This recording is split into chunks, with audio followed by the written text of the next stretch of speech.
पुराने समय की बात है। बौद्ध आश्रम में एक शिष्य रहता था। उस शिष्य को अकेले रहना बहुत पसंद था।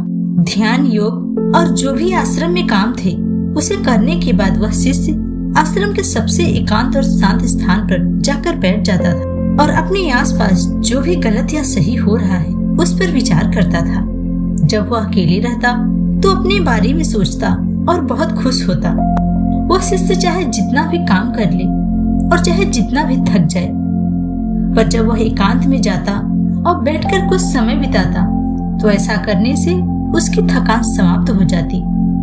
एकांत ही उसका सबसे अच्छा मित्र था। बाकी वो किसी से मित्रता नहीं करता था।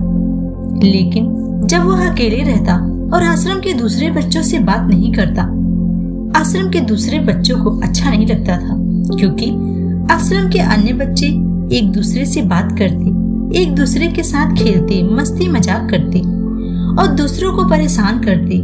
लेकिन इस शिष्य सबसे दूर भागता। अन्य बच्चे इससे जलते, इससे घमंडी, सनकी और कई तरह के नामों से पुकारते। एक दिन वह बालक दुखी होकर महात्मा के पास गया और बोला, गुरुजी, मेरे एकांत में रहने से दूसरे बच्चे मुझसे बहुत परेशान रहते हैं।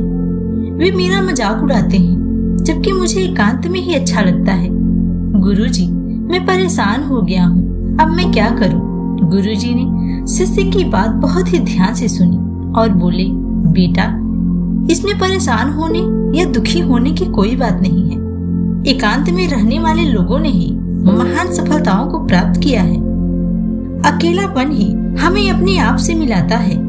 अगर तुम्हें एकांत पसंद है तो इसका मतलब है तुम्हारा वास्तविक वजूद तुमसे मिलना चाहता है। इसलिए तुम अपने एकांत में रहने की आदत से प्रेम करो।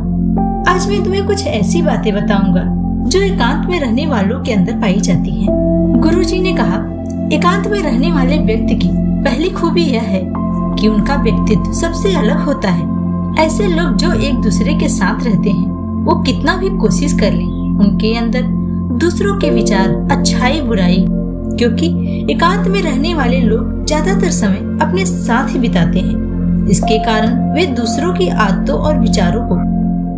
एकांत में रहने वालों की दूसरी खूबी यह है, ऐसे लोग दूसरों की तुलना में अपने प्रति ज्यादा जागरूक होते हैं। वे खुद के स्वभाव और आचरण के प्रति जागरूक रहते हैं। गुरु ने आगे कहते हुए कहा, एकांत में रहने वाले लोगों की तीसरी खूबी यह होती है कि वे बहुत सकारात्मक विचार के होते हैं। जबकि अन्य लोग एक दूसरे के संपर्क में होते हैं तो उनके मन में एक दूसरे के प्रति घृणा, जलन, लालच जैसे विचार अपने आप ही आ जाते हैं और लोग उन विचारों के कारण उल्टे सीधे कार्य करने लगते हैं।